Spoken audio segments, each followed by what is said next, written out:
But if you want me to kill the mountain for you, it better be a damn big castle. I'm a bit short on costs at the moment, but I can offer you gold in gratitude. My wife is heir to Winterfell. If I emerge from this with my head still on my shoulders, I may one day rule the North in her name. I could carve you out a big piece of it. Does he frighten you so much? I'd be a bloody fool if he didn't frighten me. Why should I risk it? Because you're my friend. If you watch the show, you know that conversation doesn't work out for Tyrion, but it's the sheer volume of options that he explores that I find so impressive. Now, I've breezed over the scene because I'm running incredibly long on this video, but let me know in the comments if you want more on Tyrion's frame games, or if you've had enough at this point. Either way, I hope that you have taken the key point in this. First off, don't be a mommy, but second, that influence is not about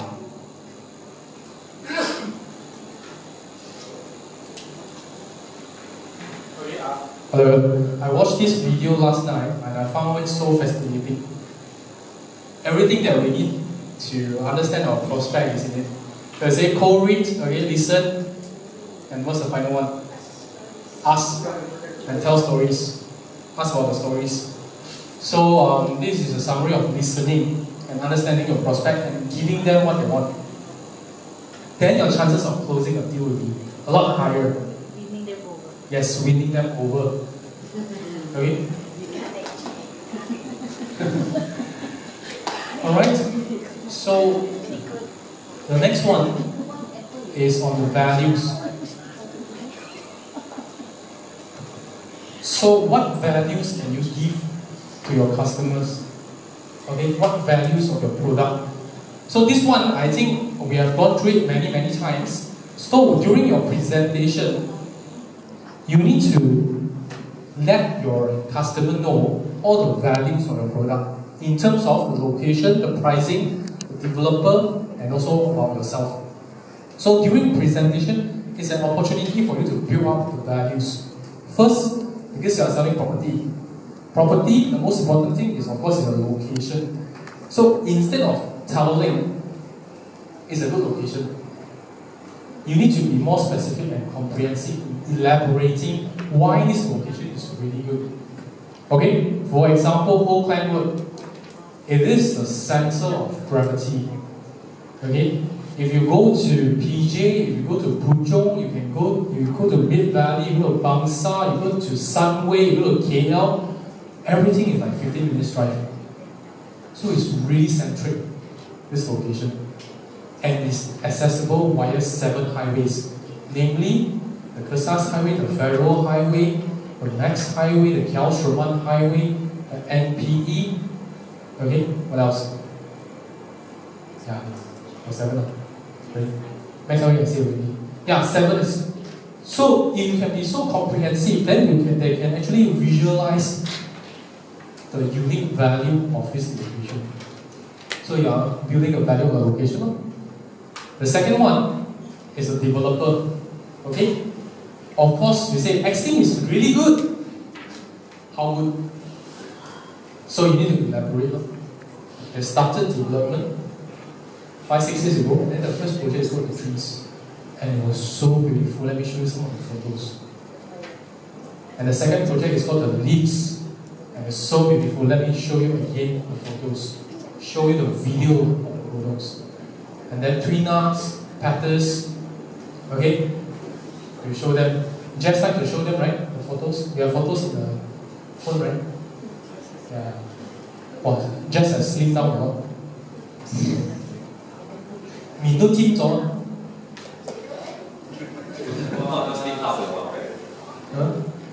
Yeah, and then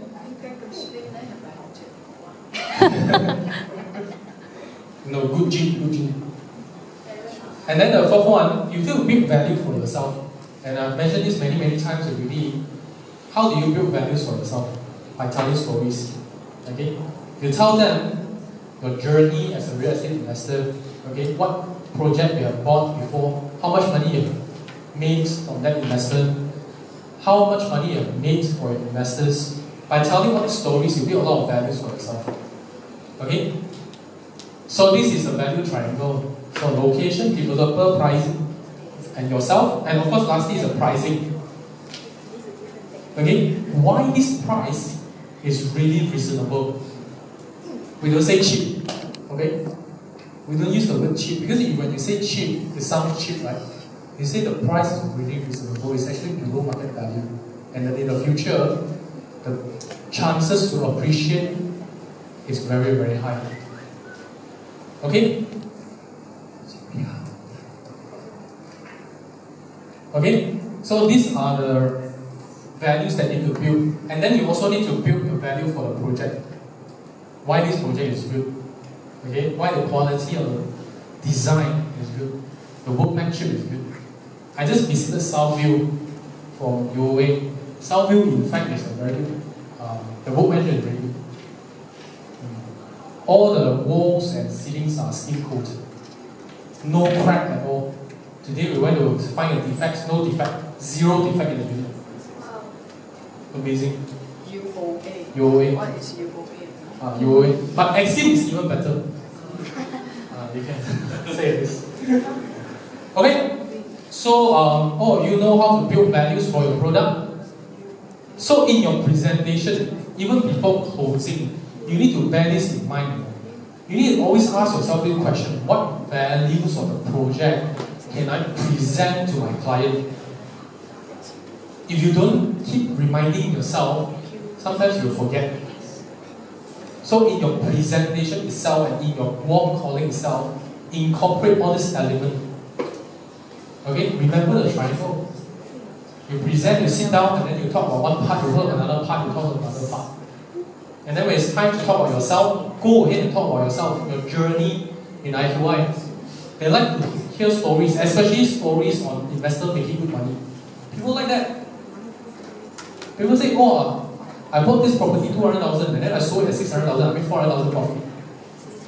People like to listen to all these stories. You know how much is the land I bought 10 years ago?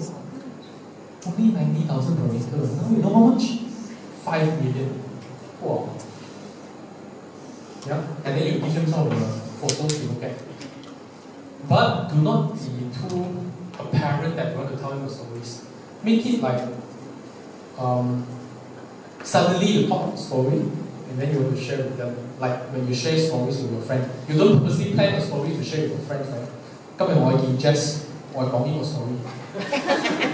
And then you rehearse the story 10 times and then you meet Jess. Jess, come, I want to tell you a story. You don't do that, right? Yeah. So you make it like very smooth. You share because you want to share. Yeah. So this is the art of building values. Okay.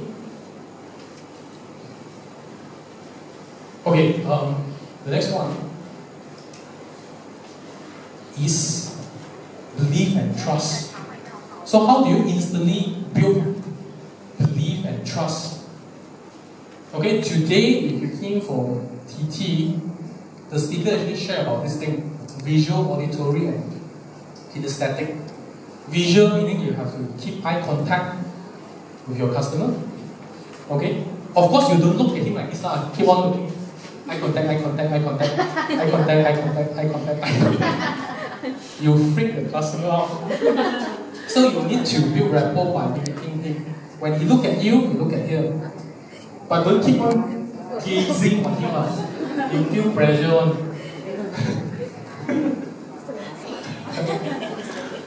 Okay, auditory is you speak louder. Okay, you speak with a good tone. Then you build rapport. And kinesthetic is touch. So I'll show you one video how the very, very good top people build trust and belief.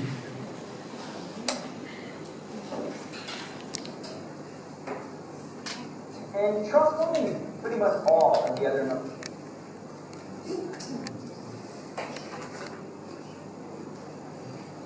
That we're talking about today.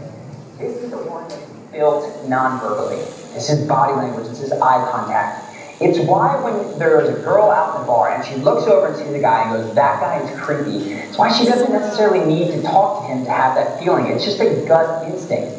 And though she oftentimes, in most cases when I've asked them, and they can't necessarily verbalize what is making them feel it, subconsciously they're picking up on the way that he is looking, the way that he's peering over his shoulder, the way that his body language is directed, in a way that doesn't make them feel safe and they don't trust his motives. So we do not want to be setting off that tripwire in men or women in any sort of context. This is why trust is so important. So, the thing with trust is that it is a virtuous or vicious cycle, honestly, with touching. And touching is really the best way to build trust. When you think about it, as couples get more intimate, it's, they increase levels of touch, and that is both a sign and it helps to build trust between them. So what you want to do is take all of the socially acceptable opportunities to touch other people. And that seems obvious, right? Handshake. If it's out at a social event or a social circle, hug people. Do the bro hug with the guy. That's very different. You know this, right? Some guy that you're standing there and you go, hey man, have a nice day, versus, hey dude, pleasure to see you, awesome hanging out, let's do something next time. Those are very different levels of trust. And what you want to do is be moving the ball forward by increasing the amount of touch that you guys have. This doesn't mean that you linger with your hands on somebody's shoulder, giving them a massage, but take these socially acceptable ways to touch other people. Here's what I mean. When a lot of people walk into a room, what they'll do is they'll say they walk into a board meeting and there's 12 people around the table, and they walk in and they're presenting, they're a little bit late. What they'll do is they'll sort of wave to the whole group, hey everybody, so let's get started now. And then they go, and fine, maybe they know the people, whatever. But the truth is, if you really want to slam dunk, make a great first impression, the best thing you can do in a boardroom or a social circle, right, when groups of friends are introducing you to this is Mary, this is Tim, this is Tom, you need to go up and shake everybody's hand, hug if appropriate to the situation. If you want, with women, you can do a little air kiss on the cheek. You should take the time to individually greet every single person. If you don't, you are sabotaging the trust that you could be building with the room. And truthfully, it doesn't take that long. Now, it shouldn't take that short either. This is something else I see. Okay, I walk into a room, there's a lot of people there. Hey, what's up? Hey, how are you? What's up? Nice to meet you, nice to meet you, nice to meet you. And nobody ever gets your undivided attention, even for 5 seconds. What you want to do when you're greeting people, give them your eye contact while you speak to them, as well as your hand. You can do the smile. Smile at them, eye contact, hand, nice to meet you. If you want, I'll do a shoulder clap. People who tell you that that's overdone, in my opinion, are weird. They don't know how to touch other people. This is completely normal in my mind. So I would recommend that if you want to start throwing that in. It might feel strange, it might feel clumsy at first, but truthfully, does not have to be. There's no reason. So greet this person. And when I'm done with them, then I turn to the second person. Even if the second person right now has already extended their hand, right? I keep my focus on him. And then I turn to him and go, I didn't mean to leave you hanging, right? Hand here, eye contact here for a few seconds. Everyone should get, for just a period of time, very, very short, maybe just a few seconds, while you're saying, hey, my name is, glad to have you here.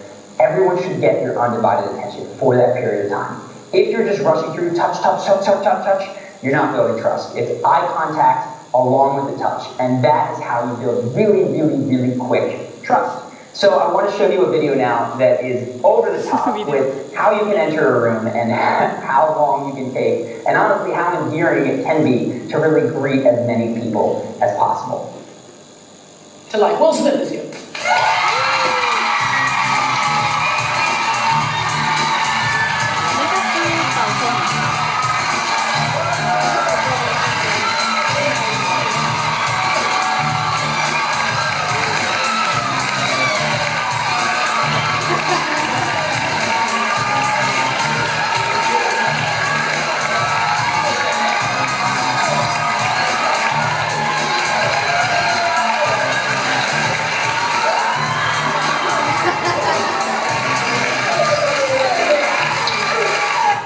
So I'm going to go ahead and pause that right here, but he actually goes to the other side of the audience and continues to do this for another 30 seconds. But the point is made. When you enter a room, you need to touch everyone. It makes for such a better impression, and people begin to trust you implicitly. So, second piece of trust is this, and I think it's best illustrated in one of my favorite movie scenes. One of my favorite movies. That's right. Aladdin. So this is a little bit cheesy, but I want to drive the point home. See the world? Is it safe? Sure. Do you trust me? What? Do you trust me? I want to pause right here. I got actually a great point. When he says, "Do you trust me?" Can you imagine if he were looking down at his feet, right? Or if he were fiddling with his hands? He says, "Do you trust me?" and he makes direct eye contact. Admittedly a little bit crazy in this particular rendition, but it's a cartoon. The idea is, it would be completely incongruent if he were expecting her to trust him without making eye contact. And that is huge, huge, huge. So many people find it relatively easy to make eye contact while they are listening. But the real key is to make solid eye contact, especially while you are speaking. Now, this is something you just need to get better at with practice. And I personally have found that when I was first focusing this and when I fall off the horse and try to get back on, it is actually difficult to find your thoughts while you're looking people in the eye. There's a tendency to look over, up, away. And conversation might suffer while you begin to do this because you're not as witty, clever, and you can't find your thoughts. I highly recommend pushing through this anyway. It's like going to the gym. You build that muscle in time. So make solid eye contact with people, especially while you're speaking. That helps build trust. And then lastly, I just had this video that I think does a really good job of illustrating both of those points to build trust. This is Obama. He's at a memorial service, so you'll see he's not smiling much. But there's all of these people that he needs to make a connection with very, very, very quickly, right? They want to feel some sort of connection with him. And the only tools at his disposal are basically 5 to 10 seconds and whatever he can do with his body language and eye contact, or I guess he could say. But just watch what he does with his touch and what he does with his eye contact for each person here. I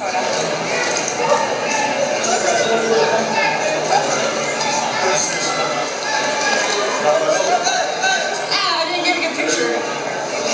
I can't get a picture. Kristen, I won't get it. It's okay. That's how it's done. This is one of those. You got it. We're so proud of it.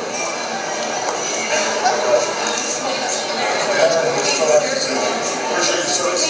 You're making this so much nice. God bless you. So you can see there, the big thing, he doesn't have a lot of time, he can't make connections, he's got way more people who want to talk to him than he can possibly talk to. But to quickly build that connection, he touches massively, right? He's in there with the chest pad, he's kissing on the cheek, he is handshaking everyone. While he speaks, he makes eye contact. These are how you build trust amongst people. My point is that I know you're investigating Stratton, but for the life of me, I can't figure out why. I know we're a little unorthodox, we're a little loud in the way we do things. You got to understand, we're the new guys on the block, trying to make a name for ourselves. But I want you to understand, we don't do anything illegal. Look at that. We don't do anything illegal. He has his hands actually revealed to the FBI agent. And that very, very, very quickly communicates, I've got nothing to hide. Now, this guy was obviously lying in this case.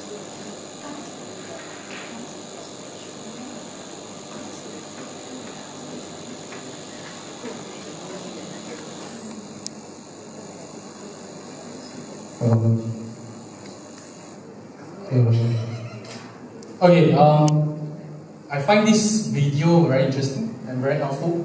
So in the future, when you want to shake hands with someone, hi Felix, Dave Sean here. Do you You give trust eye me? contact, you give like 5 seconds attention to him before going to authority. If not, sometimes I used to do this a lot. Hi Felix. Hi. People do that, right? Especially in social gathering, where like 10 or 20 people, you shake hands, but after like 10 handshake, you don't even remember who you shake hands with. Yeah. So I'm also training myself on this. I believe all of you should try. Okay, especially when you talk to your prospect, eye contact, firm handshake. Okay, and then if it's a guy, hey bro, talk to him and then give attention. And then he will like you, I don't know why. You feel, hey, this is like my bro. Right? Yeah. And when I was in London, I went to a park called Kensington Park. Okay, people play football over there. And then there was this guy, he was a Londoner, a Caucasian. Me and my friend, Chinese, go in and introduce myself. He shake my hand, he give me a firm eye contact, and then he said, I'm Leslie, and I'm Dave. And then like half an hour later, when we finished playing a football game, he remembered my name and all my friends' name. Impressive. A Caucasian remember immediately after like half an hour. For me, I can't remember him. I can't even remember his name. I can't even remember his face. Out of like people playing football, I believe this guy is very successful, definitely. I've never done that because I'm very bad with names. Normally you take like 3 times asking for people name before you remember. But I'm trying to train on that part, remembering on first attempt. So okay, visual, auditory, and kinesthetic. Visual means eye contact, audio means good tone, okay? Suitable volume in the voice, and then kinesthetic is touching. They say grab any opportunities that is socially appropriate to touch your client. Socially appropriate. Okay? Not keep on touching. Sometimes you feel weird. Some of the Asian and the female Asian keep on touching me, I feel so weird. Really, people do that, Jeannie is very good at that. Appropriately lah. She does it, 哎呦买啦 很好的这个 project and people buy it. So use it to your advantage. Okay. Karen is also very good at that.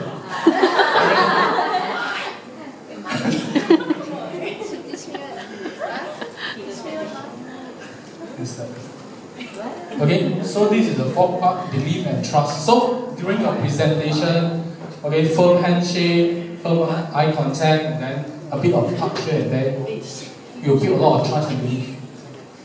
Okay?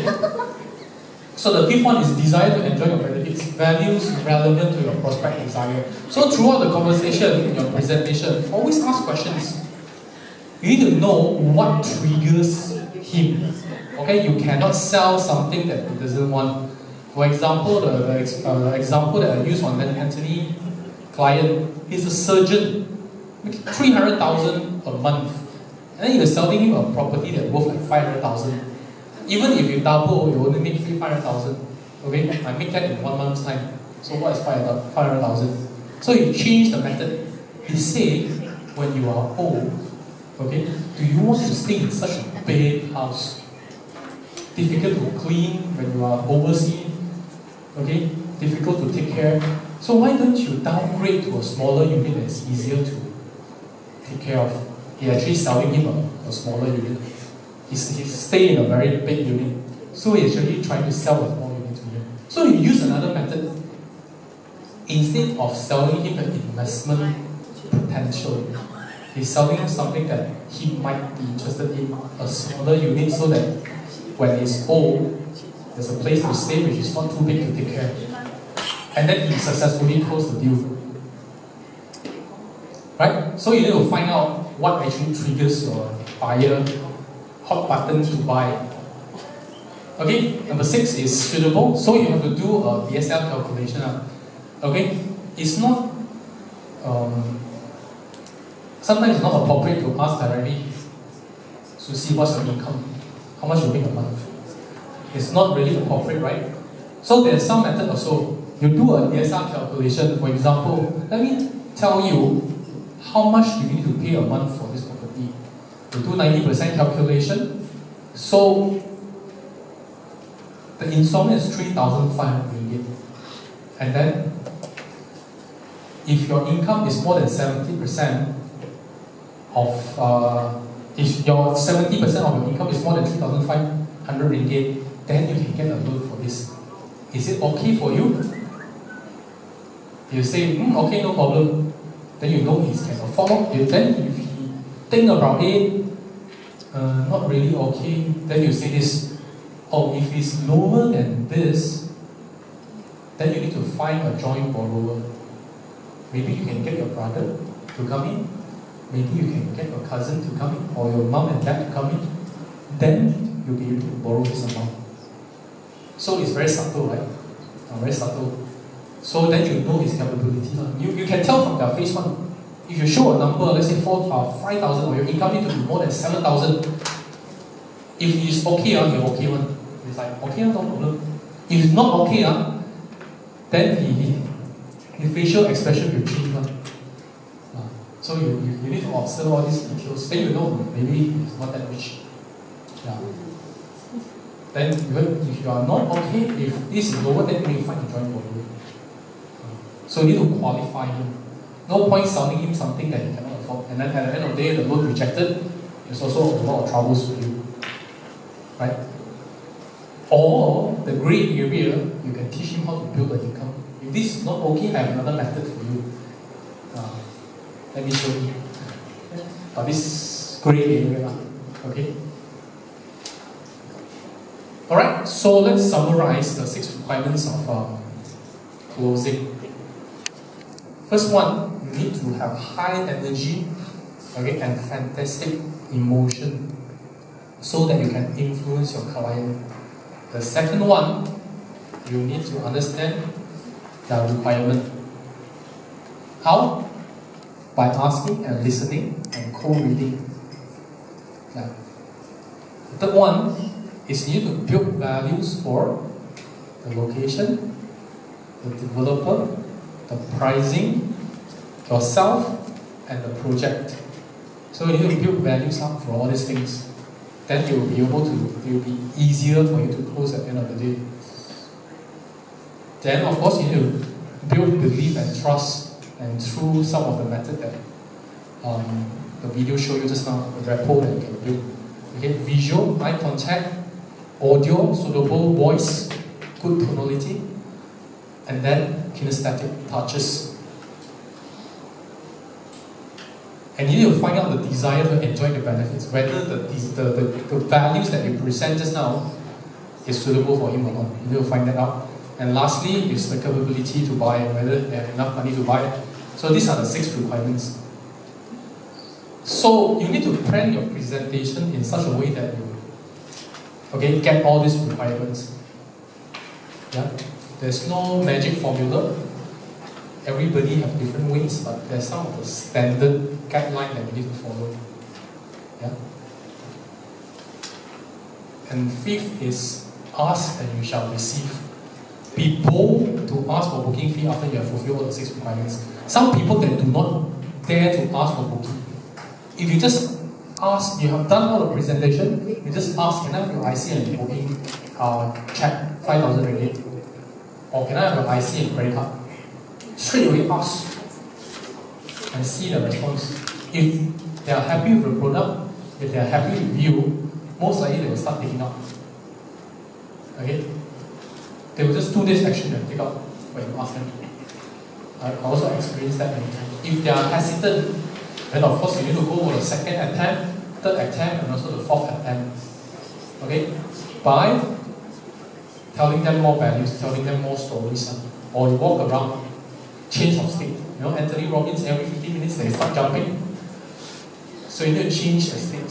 So you bring them up, go to the showroom again, go to the skill model, go to the price chart again. Okay? And 6th one is the art of handling objection. So you need to be prepared with some of the standard script that you have. Okay, what are the common objections that you are going to face? High density, price is high, okay, leasehold. All these are objections that you will face. So don't worry. Okay, acknowledge that is their concern, is a valid concern. Don't go against them. You say this project is high density. No, it's not high density, it's very low density. 1,200 units is low density. You don't really do that. But you do this, you say, I agree with you, it's high density. However, relatively, if you compare to other projects, it's actually not that high. Let me explain to you why. Because let's talk about Bangsar South Southview. Imagine you are selling Southview right now. Bangsar South, you have You bring up all the values. So you are in a MSC office region, there are 2 LRT stations. The very price is actually reasonable if you compare to Bangsar and Loop